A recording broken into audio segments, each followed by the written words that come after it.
lymphatic is our next system. It's one of my favorites because it was underestimated for so long, and it's got a lot, but it's still really important, and it's got a lot of little interesting things going on. So its functions are to return fluids and solutes to the blood. We're just asking about wastes entering the blood. CO2 is the only one that usually enters directly from the tissues. The other wastes are picked up by the lymphatic vessels. Self said that one, by the way. Oh. Like, are wastes going through any of the other processes? Because I feel like I could get half points if the answer is no. But nutrients were included in the question. So. But you use the word and. All right, we'll talk about it later. Okay. So in addition to returning stuff to the blood from the tissues, the lymphatic system protects the body from infection. Organs are a collection of vessels that are classified as capillaries, vessels, and trunks, which are the largest ones. Lymph nodes, which are all little dots. The spleen, which is the most noticeable lymphatic organ in models and things. And thymus, which we've already mentioned under endocrine. We'll talk more about its job here. So starting with the pathways, where the lymph goes. Let's pick a random cell.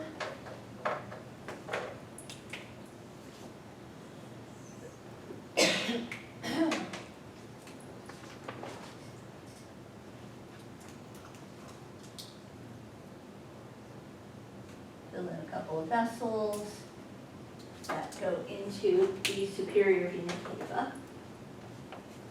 So you have capillaries to vessels to trunks, and then there are two collecting ducts that take the fluid into the subclavian veins, which are one of the types we're going to learn today in lab.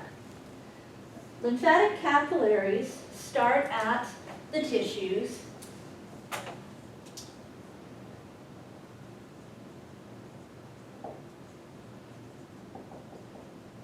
They are microscopic, but they're larger than most blood capillaries. And where blood comes out through arteries, goes through the capillaries, and then goes back through veins, there is no outflow in lymphatic circulation. It just starts at the tissues and flows in. So you just have one-way flow, and you have blunt ends instead of a continuous circuit.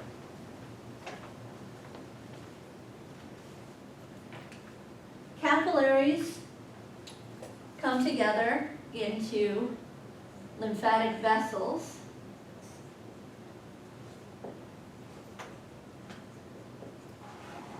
These are similar to veins, but smaller and even thinner walls. They often have valves. Lymphatic vessels go into and out of lymph nodes, which we'll talk about coming up.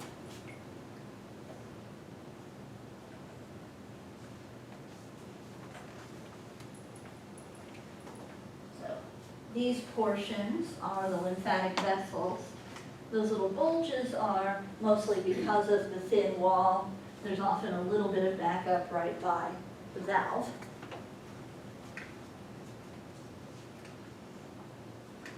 And then the vessels flow into lymphatic trunks.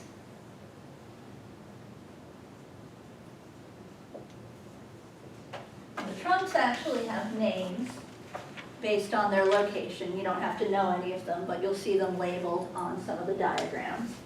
The trunks flow into collecting ducts, which are just the last short little pieces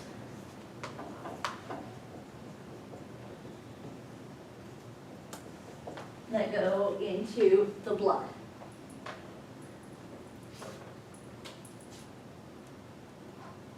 There are two collecting ducts, a left and a right, but their names are a little different. The thoracic duct is the one that connects to the left subclavian veins. It collects from everything below the diaphragm and then the left half of the trunk, arm, and head. The right lymphatic duct only collects from the right half above the diaphragm.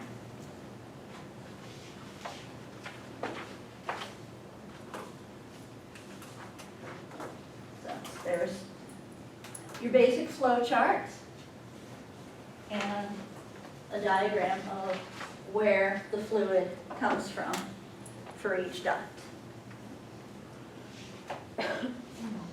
Flow charts you may find useful as a study tool.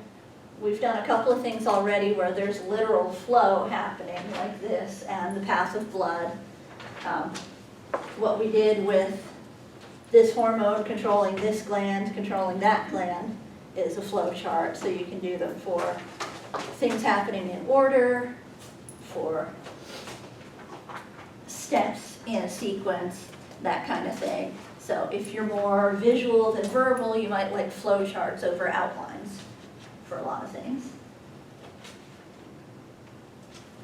Questions on the lymphatic pathways?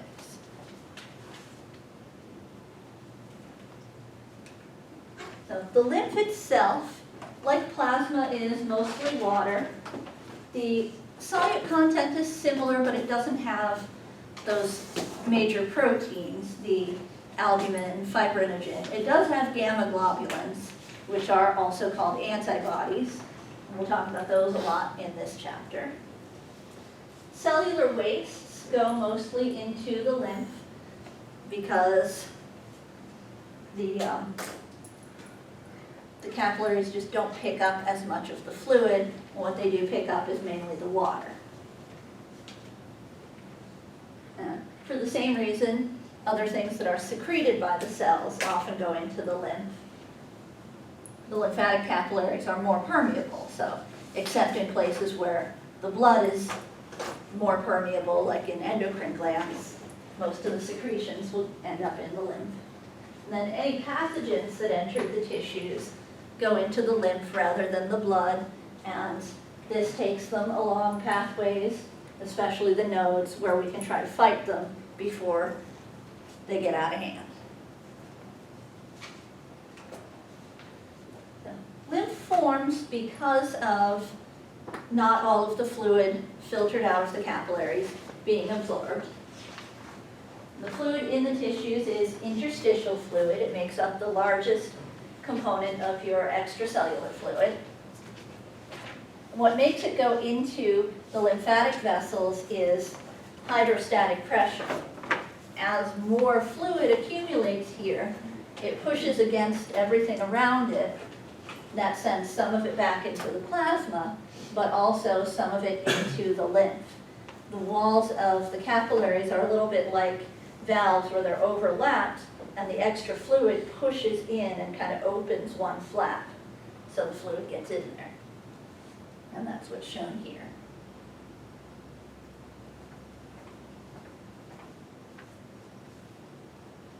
So forming the lymph is like a physical flow of liquid, where most of these other movements are osmosis for the water and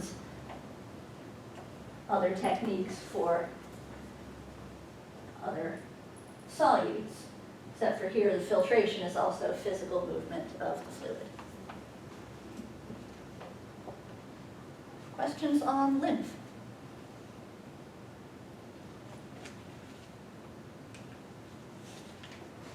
So as the fluid goes into the capillaries, it starts to build up pressure, and that makes it flow along the vessels. And then within the vessels and trunks, you've got muscle contraction squeezes them, the valves prevent it from going the wrong way, breathing, changing the pressure.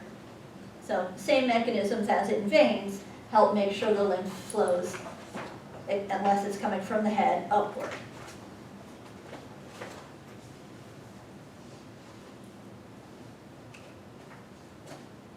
All right, tissues and organs of the lymphatic system. Lymphatic tissue is a term for connective tissue, mostly areolar, that has a lot of lymphocytes and macrophages in it. Reticular connective tissue can also be lymphatic and tends to have a lot of lymphocytes and macrophages. Lymphatic nodules, different from lymph nodes, these are clusters of lymphatic tissue in the walls of other organs. So the nodules aren't organs, they are part of an organ.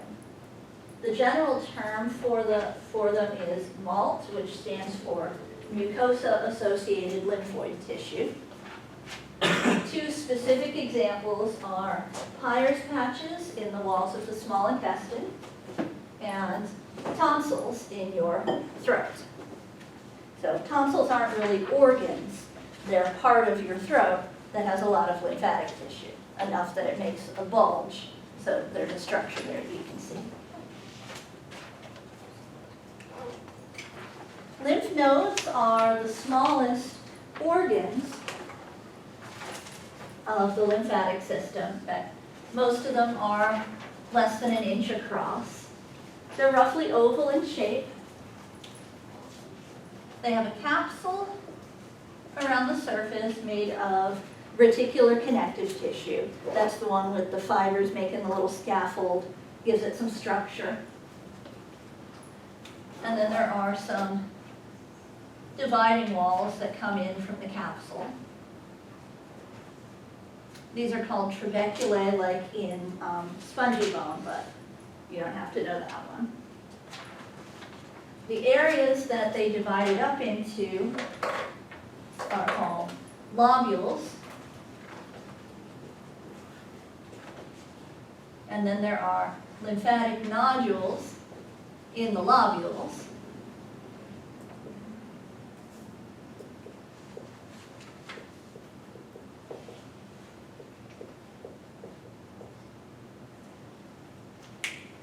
So lymphatic nodules can be part of a lymphatic organ or part of another organ, especially the digestive tract.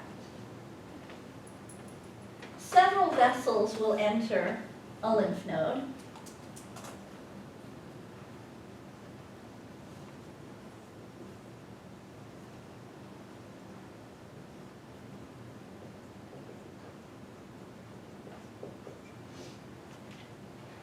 Generally along one side. And then on the other side, there's an area called a hilum.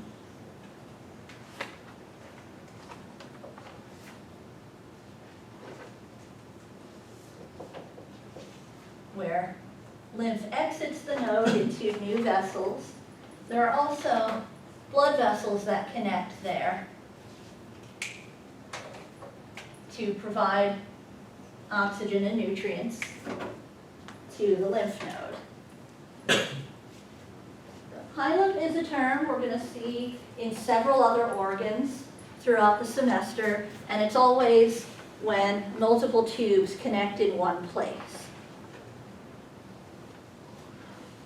Right. Questions on general structure of a lymph node?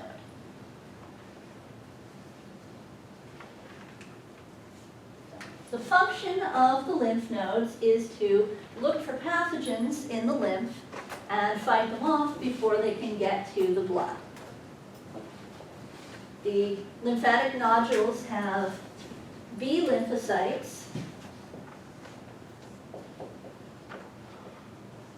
We'll talk about the types of lymphocytes coming up.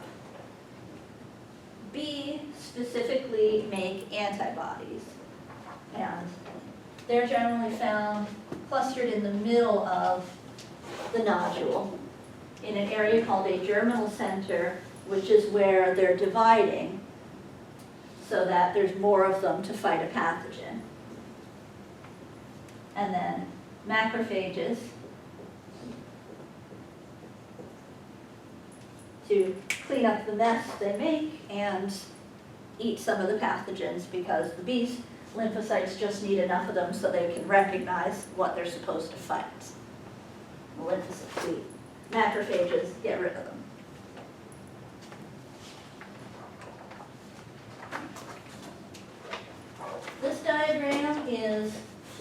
the other way from the way I drew it. We've got the hilum at the bottom.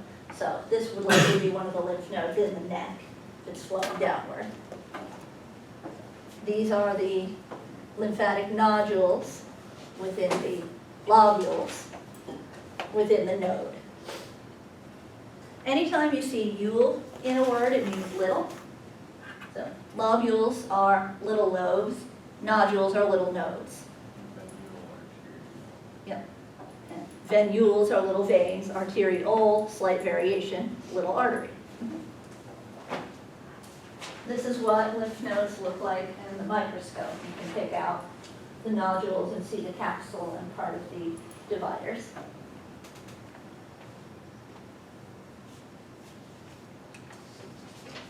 Major locations of lymph nodes, the neck and around the ears. These are the ones you're most likely to notice getting swollen. That's not inflammation like happens in other places. That's because of the B